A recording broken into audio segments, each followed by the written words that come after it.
Good evening. An alcoholic wandered into a tavern, saw a sign that read, "All you can drink $1," and said, "I'll have $2 worth."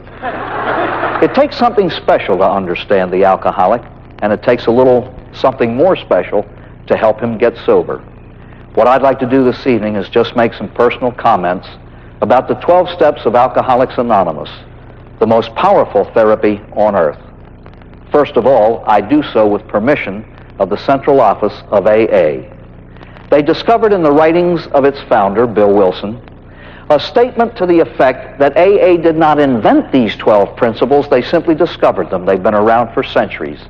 And so it was felt that anyone should be allowed to make any comment he chooses. Secondly, I am, however, not a representative of AA, nor am I an official spokesman for AA. There is no such thing. By what token, then, do I make these remarks? As a clergyman, I have dealt with the problem over a lot of years. And in order to learn something about the disease and how to deal with it, I have availed myself of its invitation to attend open meetings.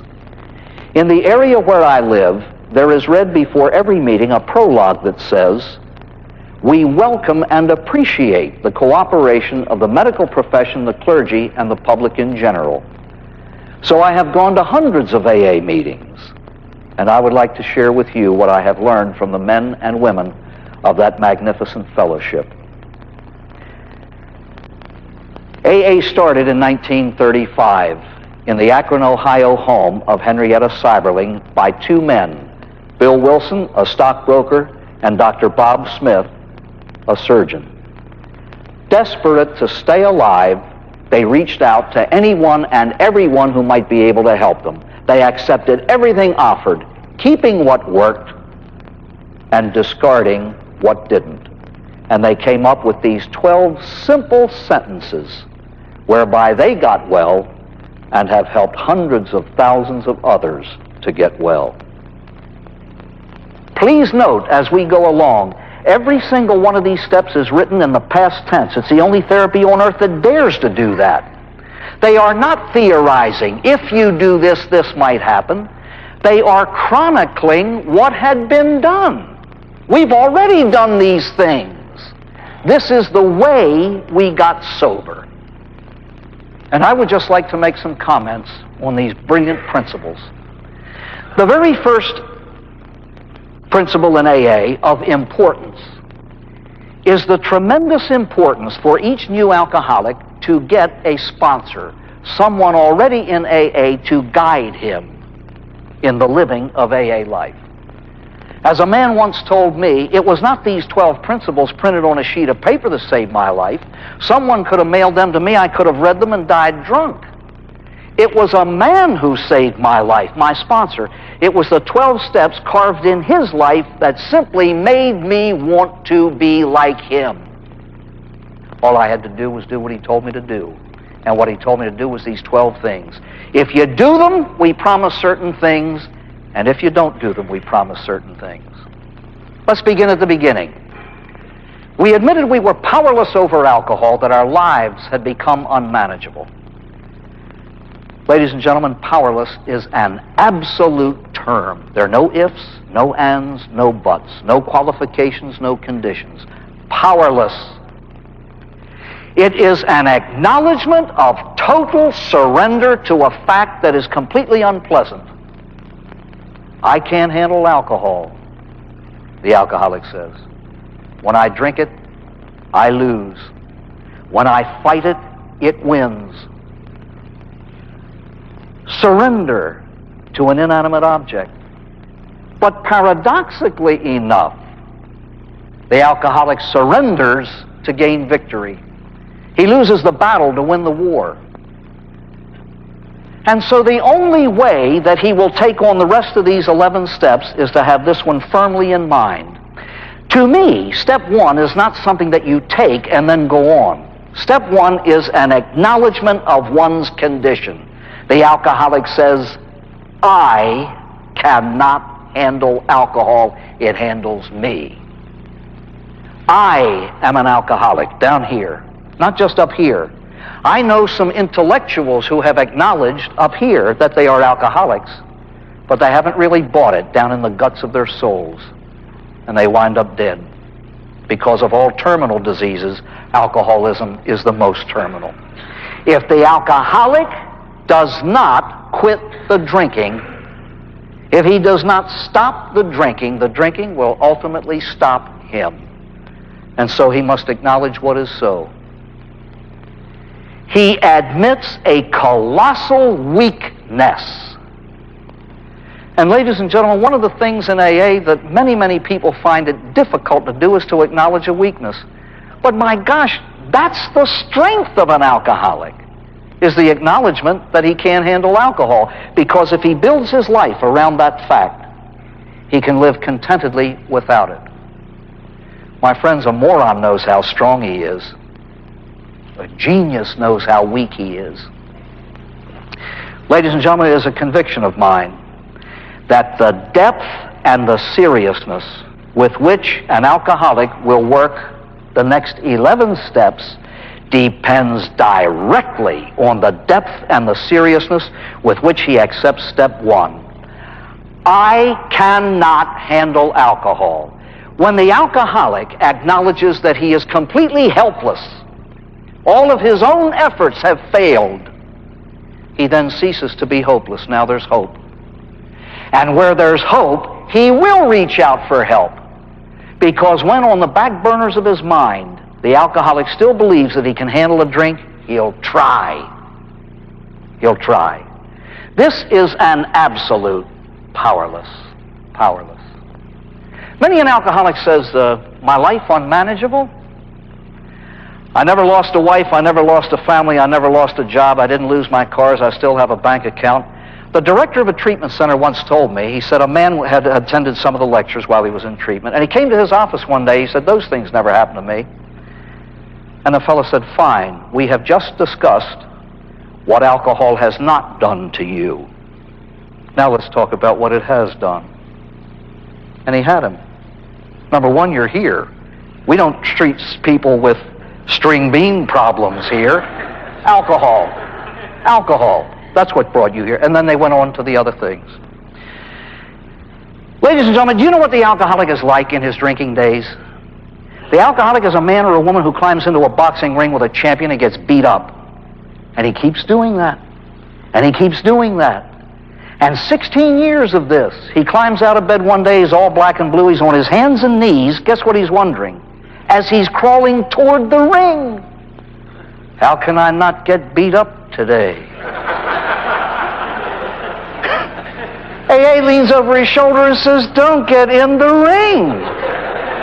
That's too simple. Too simple. And yet you know the statement that you hear in AA. If you don't take a drink, you can't get drunk. One's strength is in acknowledging his weakness. If I know I'm going to get beat up when I get in there, I don't get in there. And I stay well. That's what step 1 is about. A lot of people do find that this word unmanageable is unacceptable, simply because they haven't lost a whole lot. I heard a man say this: when I was drinking alcohol, an inanimate object controlled the greatest gift God gave me, my mind. Seriously, you think about it during your drinking days. Alcohol controls about 95% of the alcoholic's waking thought. Controls the people you associate with and those you stay away from. It dictates the restaurants you go into and those you stay away from. Come on. Alcohol is in control of the life of the alcoholic. So what does he do? How does the alcoholic get out of this? How does he, in his helplessness, reach out for hope and help? When he's introduced to AA, he enters a room and looks at sober alcoholics. And if he keeps coming back and looks at enough sober alcoholics, and he listens 22 years, 11 years, 8 years, 6 years, he comes to believe that something bigger than himself can get him well. He knows that good health, recovery is possible. He's looking at it. So he comes to believe that a power greater than self Power greater than ourselves could restore us to sanity. If I acknowledge inside of me that the power to not drink is not in here, but I know it's somewhere because somebody's using it, I can see sober people, then the power has to be outside of me. If it's not in, it's out. You don't need a master's degree to grab that. Restore me to sanity? It's a little bit difficult for some people to grasp. It's hard enough being drunk. Don't tell me I was crazy too. Ladies and gentlemen, I was privileged once in my life to have met Bill Wilson. It was in 1960, and I was with a national clergy conference on alcoholism, and we were there to learn something about the disease, and it was the first and only time that Bill had ever addressed that group. And he explained exactly what he meant by this. The insanity of the alcoholic is not the nutty things when he's drunk. You non-alcoholics do nutty things when you get drunk. The insanity of the alcoholic, according to Bill Wilson, is when the alcoholic is completely physically sober and he picks up the first drink of the next series. That is totally irrational behavior. It is insane to choose to consume a drug that is killing you. You remember from the old chalk talk, I over E is the formula for rational behavior. Intellect predominating over emotions. Add A, alcohol, to that formula. Drug the brain that controls that formula, you will have a reversal, E over I. So that you find emotions dominating the life of the alcoholic and reason goes to seed. Doesn't the big book of AA refer to alcoholism as self-will run riot? E over I, the insanity of alcoholic behavior, plus AA is a reversal again back to normalcy. And the power to do that has to come from outside of self if I've already admitted that I don't have it. Power greater than self. I've heard that many in AA is completely terrified of God because of the things that he did during his drinking days. That, by the way, is why Bill Wilson made one change in the 12 steps. He used to have God here. And it was too threatening right in the beginning, so he substituted that phrase, power greater than ourselves. I have heard already sick alcoholics told by sponsors or by others, well, if you have no God, try that coffee cup or that fence post or that radiator. Ladies and gentlemen, I take great exception to that for this reason. In the next breath, people will say, keep coming to meetings, you have to come to meetings. But if I'm told that the power that will restore me to sanity is a coffee cup, if I were new to AA, I would kiss you goodbye by saying I have a coffee cup at home. I don't need your meetings if that's where I'm to get sobriety. My friends, the alcoholic is already sick. He already has a horrible image of self. Don't hold up as something greater than human nature, something that is already inferior to it. Why not hold up the power of the group as a power greater than self? You know AA's most beautiful motto, we can do what I can't. Example, the strength of others. 4 is bigger than 1. 2 is bigger than 1. 100,000 is bigger than 1. That's a power greater than self. Ultimately, we hope people will come to a belief in a supreme being that is a power greater than all. But that's another tale. Once I acknowledge that there is a power capable of restoring me to sanity, as it has restored a whole lot of others to sanity, I have to get in touch. And so I make a decision to turn my will and my life over to the care of God, as AA says, as we understood Him. I know a lot of priests in AA, and they will say, I'm not here as a Catholic priest talking Catholic theology. I would just like to say that I have a God of my understanding as you have a God of your understanding. I turn myself over to God. My philosophy did not work, says the alcoholic. I continued to get drunk. What I must do is shift my whole inner being over to another philosophy of life that will work. Now, I know it works because I'm looking at it. And you're telling me that these 12 steps are the things that do it. And so this is the care of God that I put myself in. I make a decision to turn my will and life over to the care of God, and then I spend every day for the rest of my life trying to carry out that decision. Basically and bluntly, AA is a rather simple thing. Step 1, I can't handle it. Step 2, God can. Step 3, I think I'll get in touch. These get the alcoholic sober. Now, the problem is staying that way. Ladies and gentlemen, every alcoholic gets sober hundreds and hundreds and hundreds of times in his life. When you can't drink anymore, you have to stop, and ultimately you get sober. The problem is you always begin again. Insanity. The insanity of the alcoholic, starting it over again. How do we stay well? There's one line in the big book that says, half measures availed us nothing. What happens in alcoholism? The whole human being is destroyed.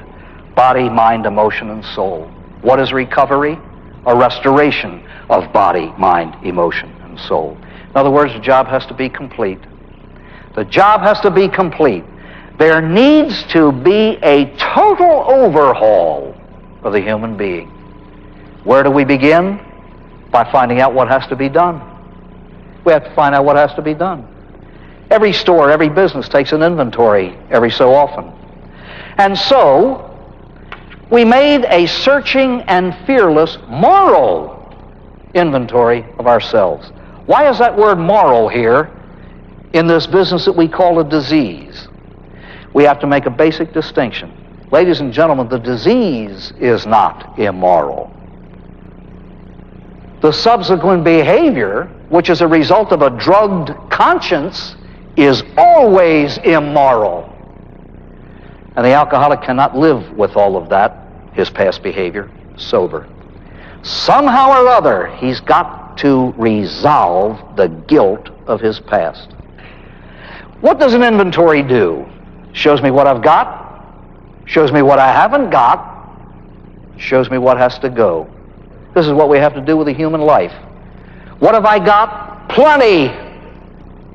I've got plenty. Part of the pride of many alcoholics is a horrible self-image in which he says, I'm a nothing and I've got nothing. Then why did God signal you out to get well when 10 others might die?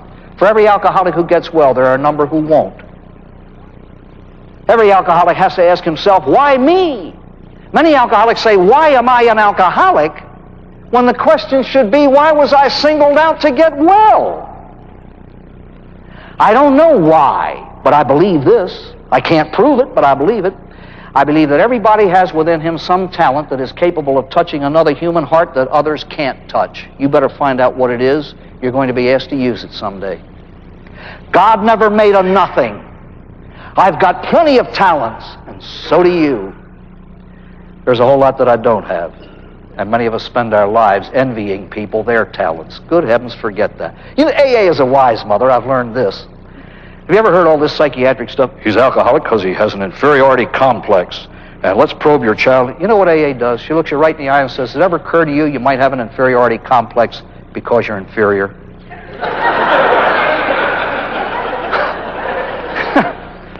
I'm inferior to everybody in some way or another. Accept that and get on with it. God gave me talents. I'm supposed to use them and develop them, and you develop yours. And if we walk hand in hand and you make your contribution and I make mine, we might save a life. What has to go? All the undesirable stuff in my life. My bad habits, really. Now watch this. How do I resolve guilt? We admitted to God. He knows anyway. To ourselves, that's a little tough. And to one other human being, the exact nature of our wrongs. Ladies and gentlemen, every one of us is three. I am who I think I am. It's about that far off target. I am who you think I am. It's about 9,000 miles off target. Then there's the real me. And AA makes the alcoholic try to find the real self. Not the false image in his own mind, not the false image in the minds of others, but the real one. You know how it's done? Simplicity itself. Look at the record. Look at the record. Look at the record. Look at the record. And as the big book suggests, write it out.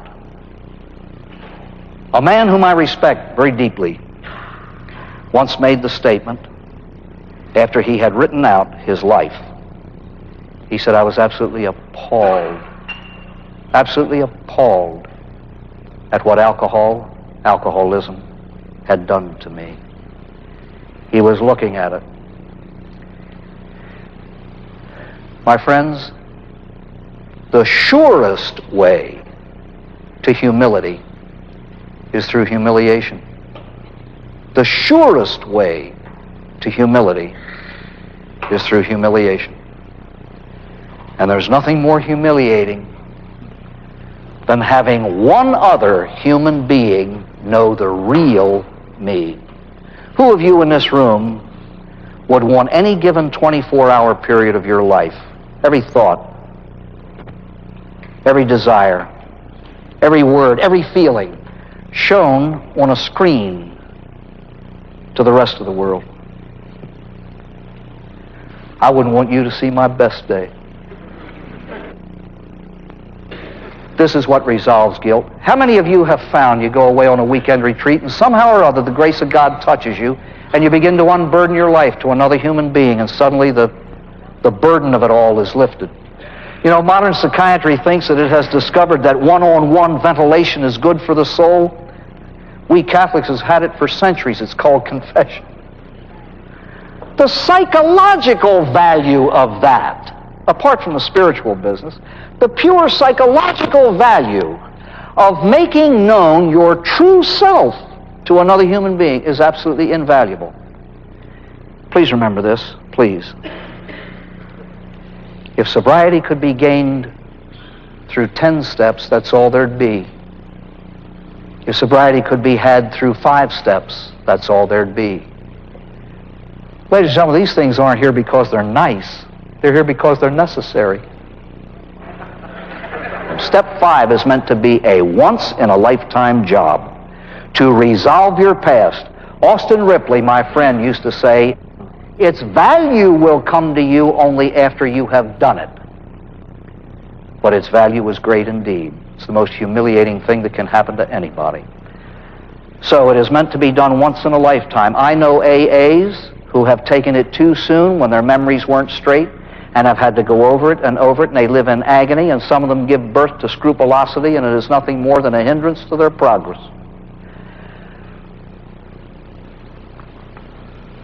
We were entirely ready to have God remove all our defects of character.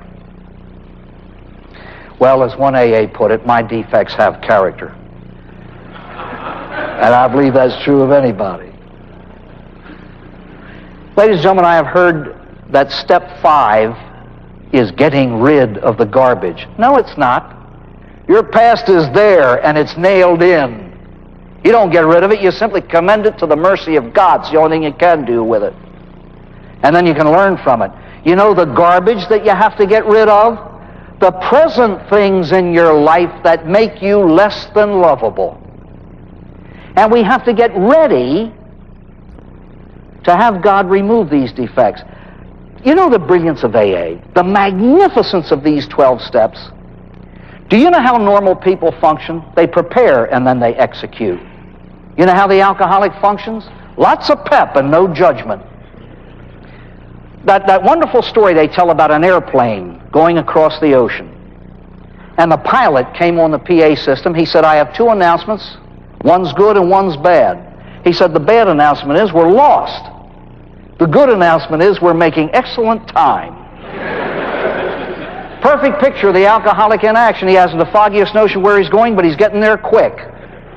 He is asked now that he has the I back over the E, intellect predominating over his emotions again. He's asked to use it and to function normally by preparing before he executes. Watch the psychological brilliance of AA. We admit we have a problem before we try to solve it. We enter a room and look, and we come to believe that we can get that way too. We make a decision to turn our lives over to God, then we try to do it. We take an inventory of ourselves, and then we make it known. We become ready to have God remove our defects, and then we ask Him to do it. The way normal people function. That's the way we learn to function after we get well.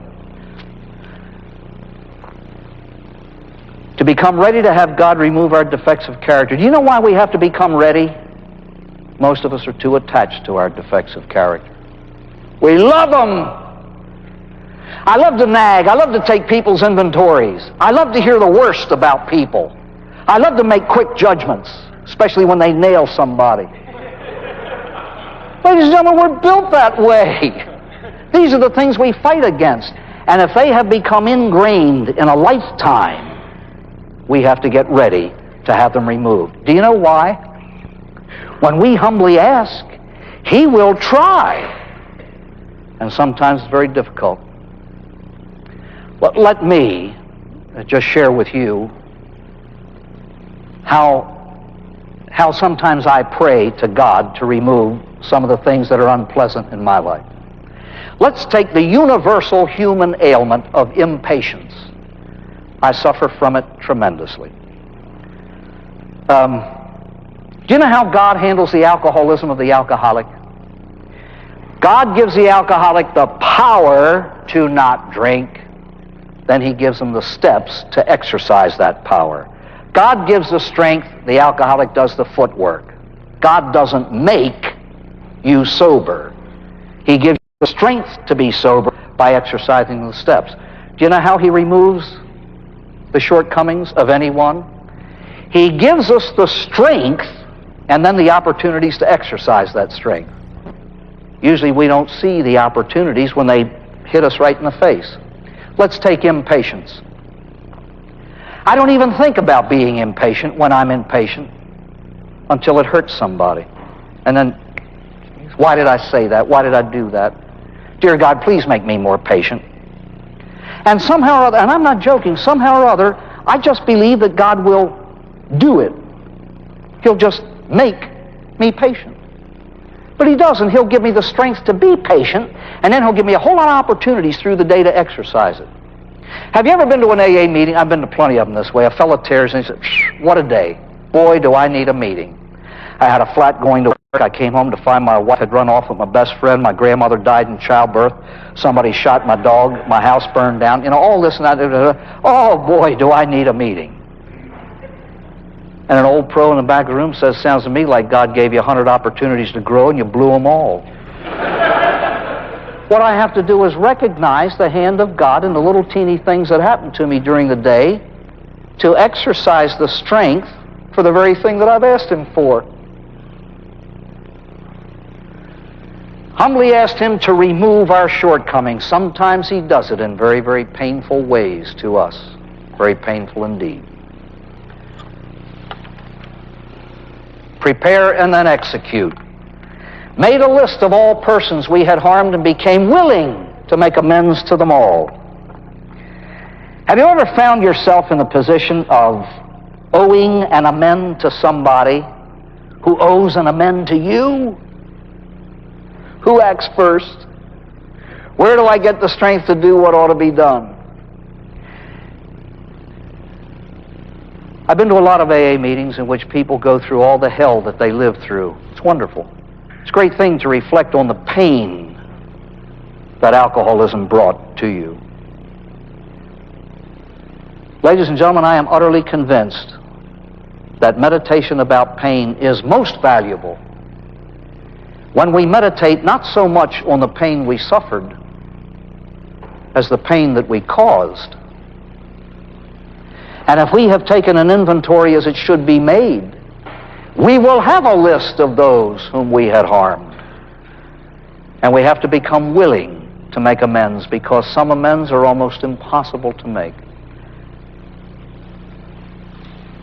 Then we carried it out, the execution. We made direct amends to such people wherever possible, except when to do so would injure them or others. My friends, I think it is absolutely essential for the alcoholic to have the help of a sponsor or someone in making amends. Some amends are pretty serious. I have known people who have taken their fifth step, for example, to their spouse and absolutely destroyed another human being just in order to feel good. Have any of you ever heard this from a sponsor? Well, make amends, it'll make you feel good. That's not why you make amends. If it makes you feel good, fine. We make amends because they ought to be made. I compare making amends to paying your phone bill. If you want to grin while you're doing it, be my guest. But just pay the bill. Just pay the bill. If you get a kick out of it, that's fine. That's fine. Please get advice on this, please. Let me share something with you. A man went to a building in New York that was owned by a company that he had worked for. He was a writer. And he said in his drinking days, he did things that offended everybody. And he began to apologize from the chairman of the board in the penthouse office down. And he had a golden tongue. He could make a stone weep. He could. And he was giving this magnificent talk on alcoholism and what it had done to him and what it had made him do and how sorry he was that he had caused pain. And they were all patting him on the head and giving him cookies and milk, and he was having a wonderful time. And he went from floor to floor apologizing till he got to one man's office. And the fellow listened to his story. He said, Mister, direct quote, he said, you were an SOB then and you're one now. Get out of my office. He was hurt and he was angry. And he ran to the elevator in that building and pressed the button, waiting for it to come so he could go and get a cab and go to the airport and go back to Chicago. He had forgotten all of the forgiveness that he had been given. He was only aware of his pain. And while he was waiting for that elevator, this thought struck him. That man did not have to accept my apology. I had to give it. Watch step 10, please. The brilliance of AA. She is a wise and loving mother. She knows that there is taking place a tremendous change in personality, in living, and everything else. But she is the realist. She knows the alcoholic is what he is. He was what he was. He did what he did. And given the chance, he might do a whole lot of things again.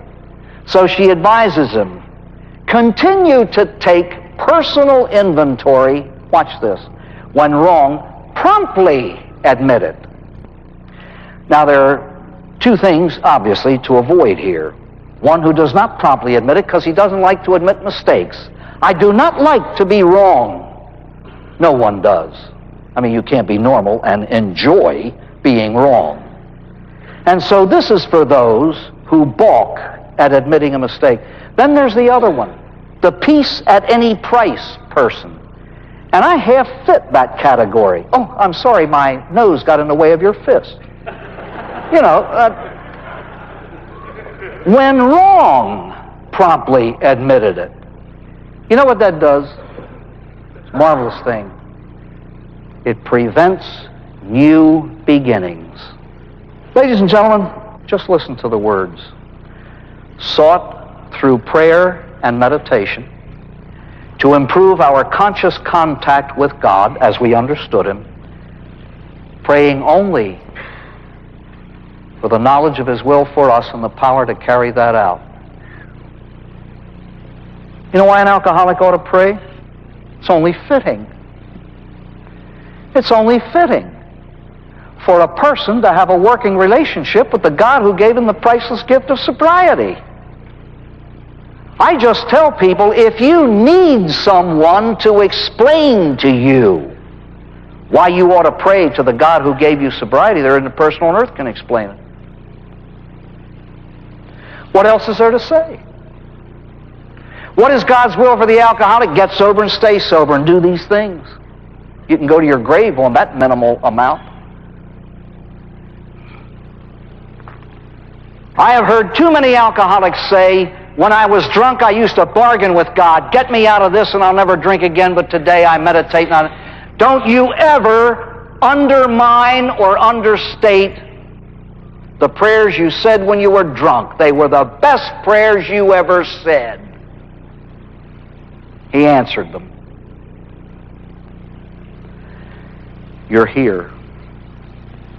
The prayer of a drunk is the prayer of a soul in pain. And those are the souls that God loves best. Don't ever forget that. You know why we have different kinds of prayer? For different occasions. I always compare prayer to clothing. You don't wear a bikini to the Arctic, you don't wear a parka at the equator. And so there are times to meditate when you feel like it and when you're capable of it.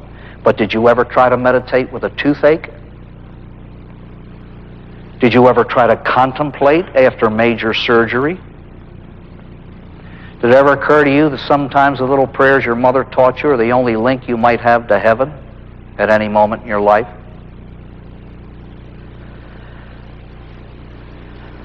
Now we come to AA's crowning glory. It's the only therapy on earth, I believe, that has, up until its time, had a 12th step, a command to share with others.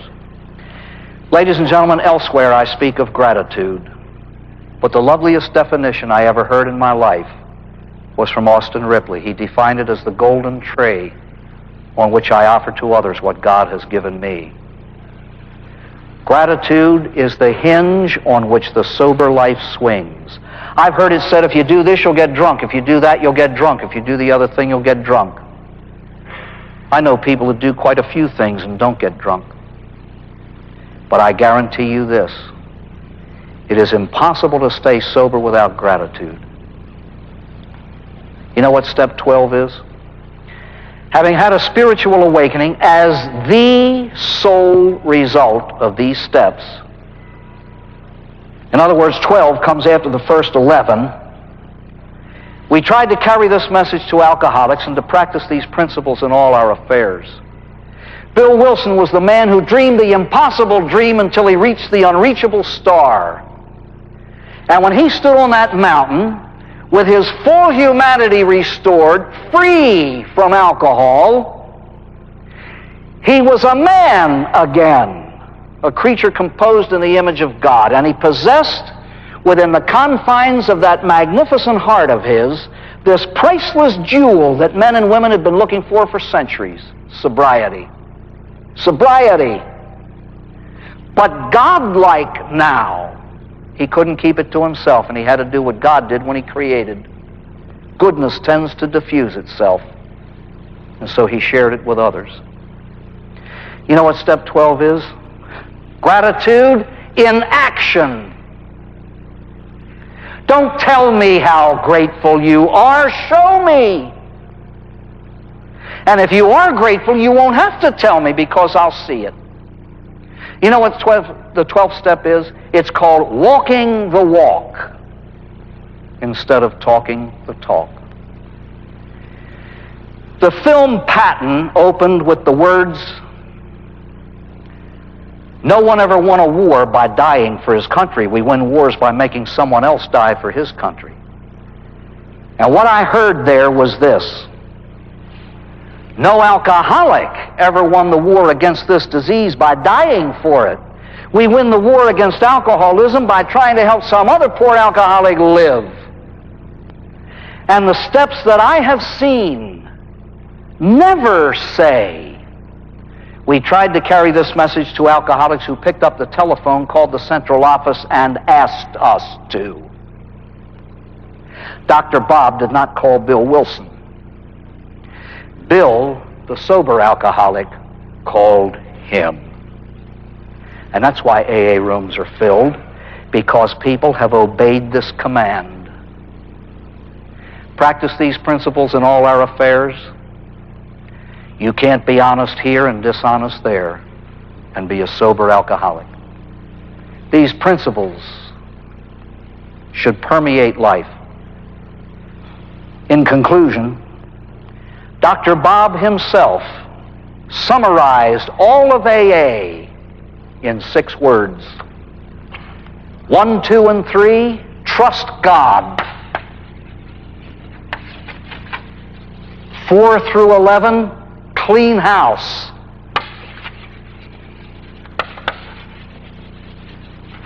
Step 12, help others.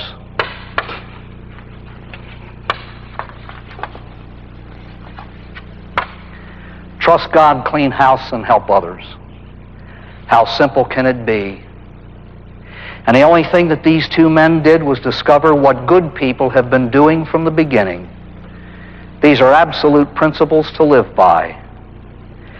And anyone who lives them honestly should be inspired by Bill Wilson's best slogan.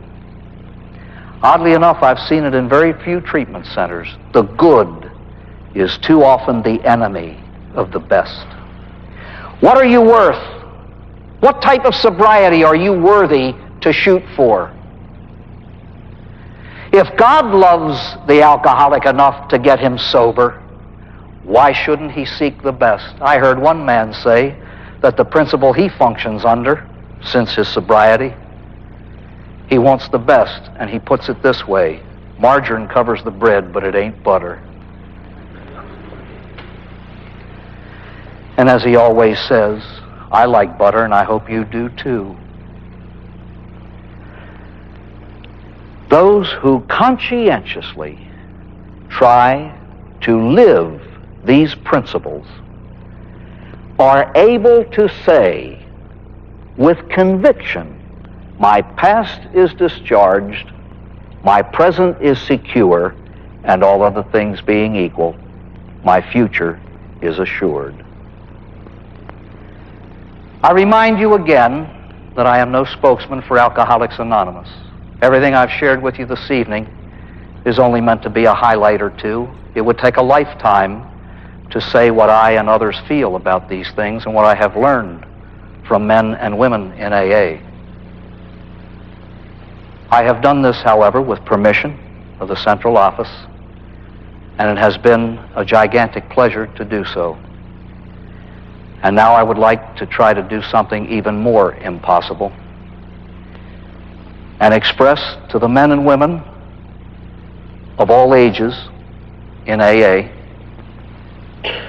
personal gratitude for what I have learned and the gratitude of a whole world. This fellowship is so powerful and so strong that it has formed the basis for helping people with other human ailments: overeating, gambling, narcotics, jumbled emotions, and a few other things. Austin Ripley used to say AA is the most powerful and finest university on earth. It is where a priest learns from plumber how to live. He was right. So to all of you in AA, I express my own gratitude for all you've done for me and for all you have given to the world in your silent, anonymous way.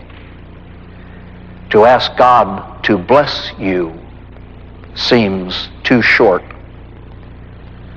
And so if you will permit me, I'll reach into my Irish heritage and wish you the blessing of the poetic Irish heart. May the road rise to meet you, and the wind be always at your back. May the sun shine warm upon your face, and the rains fall gentle upon your fields. And until we meet again, may the dear Lord hold you in the hollow of his hand. Good night.